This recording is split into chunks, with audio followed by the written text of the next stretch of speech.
Hey, what is going on YouTube? My name is James and welcome back to another video. So today we're actually going to be taking a look at and reviewing the Seiko Giugiaro. I'm probably pronouncing it completely wrong, so please don't rip me apart about it in the comments. It's also known as the Ripley. We'll be getting into more detail about which one this is and the reference for this one and all that sort of stuff in a sec. Before we get started, I'm wearing the Oris Artix GT. I have put in a request for this with Andy and we've come to a price and stuff, so I will be owning this hopefully definitely by the end of the year. Yes, I don't know why I was going to say hopefully definitely by the end of the year, in a few months maybe, which is crazy to think I'm going to have my first Swiss watch this year. Another thing before we get into the review of this, I want to say I'm not an expert on watches, you guys know this. I'm just someone who's passionate about watches, and if you really love this watch, I'm afraid you're probably not going to be a huge fan of what I have to say about it. That's the truth. Anyway, let's get into this review. Okay, so again, this is filmed with my phone, so I'm gonna have one glove off and one glove on so I can do the touch focus stuff. So please forgive the fact that one hand is out of the glove. Hopefully it doesn't mess with your OCD too much. But anyway, this is the Seiko Giugiaro reference SCED043, and this one is limited to 2,000 pieces. As you can see on the back right there, this is piece number 1840 of 2000. The movement this uses is the 70-12 movement. The dimensions for this are a bit more difficult to pinpoint exactly, so let's turn on the calipers. So real case dimension, I guess, is from that point to that point, which we're looking at, if I can get it correctly, there we go, about a 43.43, and then obviously case width, looking at about almost 11 millimeters case width. Lug to lug, or lug sizes, sorry. Lug size, we're looking at about 18 millimeters, and lug to lug, we are looking at a total of 42.3. So the lug to lug is almost larger than the case width itself. Now let's also quickly do the weight for this watch. Okay, so the weight for this watch is 113. It keeps increasing. It's a real alien watch. But there you go, 114 grams. Now it's using Seiko's Hardlex crystal. It has no loom and also is water resistant to 100 meters, though I probably wouldn't take this swimming with me. So the Italian car designer Giugiaro, I probably just completely butchered his name, but that guy who is responsible for the likes of the DeLorean and other really iconic cars is actually the designer of this watch. It was the first watch he ever designed. It really became famous when it was featured in James Cameron's movie Alien, and the character Ripley wore this watch, as it now has the nickname Seiko Ripley. Now that was all the way back in 1986. Since they've made a few re-editions, a few limited edition runs, such as the one I'm holding right now. Obviously this isn't a 1986 model that was featured in the film. A few things have changed apparently in comparison to that original design, but it's still a really cool backstory. It's got two stories really when you think about it. It's got the Italian car designer side, and then it's also got the movie side, which makes for a very broad history of a watch. And considering its price point, which is actually, this can be found for about £290 to £300, you're getting so much history in this little watch right here. And it's two completely different sides of history, so whether you're into movies or not, you've got the Alien side, which is really cool, such an iconic film, and whether you're into cars or not, you've got such an iconic Italian designer who designed this watch. So the way we're going to do this review is like every other review I try and do. I cover the pros, I cover the cons, and then I do a conclusion. So let's get straight into the pros. Now the design is extremely unique and you probably see no one else wearing it. At the end of the day, this, as I like to call it, is a Marmite watch. Now for those of you that don't live in the UK or Australia, where it's called Vegemite, it just means you either like it or you don't. You know, it's one of those. And personally, it has grown on me since handling it in person, but I still have to say I'm not a fan of the design. And the reason being is this ugly, in my opinion, really ugly extra bit that's added on right here. I just don't like it at all, but that's just my opinion. And at the end of the day, you can't take away from the fact that this is a unique design. You know, there's nothing else really like this. Another really cool thing is it's limited to 2,000 pieces, which again adds to the fact that you'll probably see no one else ever wearing this, which is really cool in my opinion. I love exclusivity.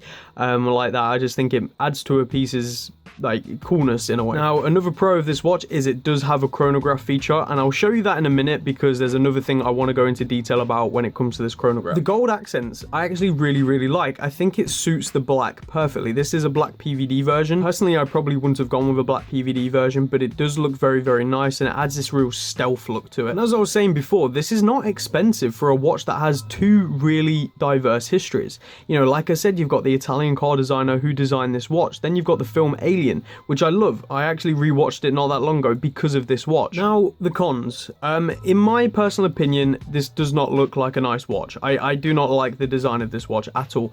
Let me show you a quick wristwatch. Let me show you a quick wrist check to show you what it looks like on the wrist. Obviously, I've not sized this, so I won't do that properly, but there we go. You can pretty much see it on my right wrist here. As you can imagine, on the left wrist, you've got to move it up quite a bit because of this extra bit. Otherwise, it pretty much just digs into your arm, which is a bit odd. I'd probably advise wearing it on the right wrist, to be honest, if you are going to wear this watch. It just makes a lot more sense with this extra shroud thing here for the pushers. But yeah, there you can see it on the wrist. It's not overly large. It wears quite well, considering how it looks. Another thing I want to talk about is this bracelet. Now, this bracelet looks awesome, right? You know, you've got these small links, and each one has got them three little sort of, I don't know, what would you call it? Three little holes kind of thing that just add to this texture, this futuristic looking effect. There we go. It catches the light perfectly there, and you can just see how that looks. It looks amazing, right? But it feels like utter crap. Like, I'm not joking you. Just look at the lug play. Never mind the actual bracelet itself. This clasp is literally just like tin. It's so thin. It's not built very well at all. It feels like it's just going to break, and that is just the most unsatisfying button release clasp ever. It's just it's awful. So it feels like utter crap in my opinion. It's stupidly thin. It just feels horrible. I honestly feel like with enough wear, you will snap this bracelet. And that's no exaggeration. If you've experienced this, I want to know what you think of the bracelet down in the comments. Because to me, it just feels so crap. It feels so cheap. Like, this literally feels like plastic.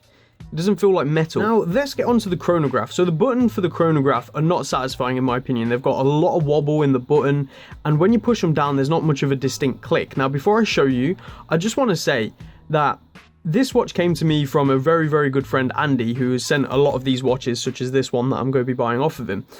He sent it to me, and I thought I'd broke it. Now, it seems to be working again, but this just furthers my point on this chronograph. You push the button.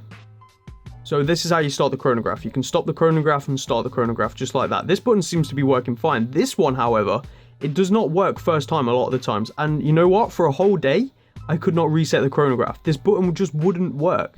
And it recently just started working again after I left it for a bit. I have no clue what is going on. This one has a bit of a click. This one doesn't. It has nothing. It is honestly awful. And the play in that button, like, you can just see it wobble about. I don't know if this is a faulty one, or if they're all like this, because if they're all like this, I think it's dreadful. If I start again, see, I pushed it and it didn't do anything. It's not doing anything. See, this is supposed to start the stopwatch function. There we go. So then when you push it again, it catches up to where it was before. So it does have that function as well, which is really cool. It's a very satisfying sweep of the chronograph, but this chronograph just seems awful to me. And this is supposed to be one of the best movements for a chronograph. I can't blame the movement, but I have to blame the buttons. You know, they're just not very good. They're not good at all, to be honest. It's not even that they're really good. They're just not good at all. And they're just, look at that wobble. You can even hear it. Like, come on, that's ridiculous. So there's the chronograph out of the way, and my fear that I'd broke his watch, even though it seems to be working again now, as you just saw, but it does have its moments. I've let him know this, I've let Andy know this, and even he did say himself when he first got it did feel rather cheap.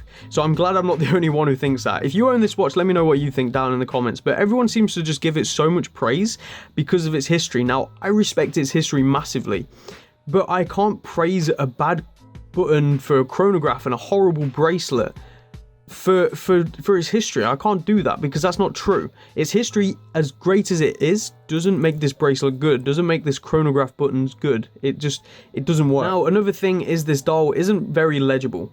You know, at a quick glance, you don't really, in my opinion, you can't exactly see. Now, I'm sure with other colors, because this is black, gold, and white, I'm sure with other bright colors, maybe because you can get this in different variations. I'm sure it's a bit more legible, but as it is like this, it's not very legible. You know, a quick glance. Whereas this, you know, you look down and you're like, oh, that's the time. You know, you can just see easily, but this, not so much. The last thing I really want to talk about, or actually, let me cover this quick. It's a nightmare to remove these links. There's videos literally dedicated to how to remove these links alone. Never mind this type of link, but just these links alone for this one. So it's an absolute faff. Like, you're just messing around for ages, and I gave up, and that's why I haven't taken any links out for it to fit me. The last thing I want to talk about is, or the last con, I suppose, is that this doesn't feel like a Seiko. You know, I own a couple of Seikos, or I have owned a couple of Seikos. Right now I own the SKX. You know, I've experienced my dad's Monster. They all have a very distinct feeling, which is quality. Like, sure, there's some bits where they cheap out, usually the clasp, occasionally the bracelet, for example, but it's never this bad. Like, I just feel, this doesn't feel like a Seiko to me. This feels like a toy. And I'm not joking you, this just feels like a toy to me. It feels like something you'd give your kid. That's just my honest truth.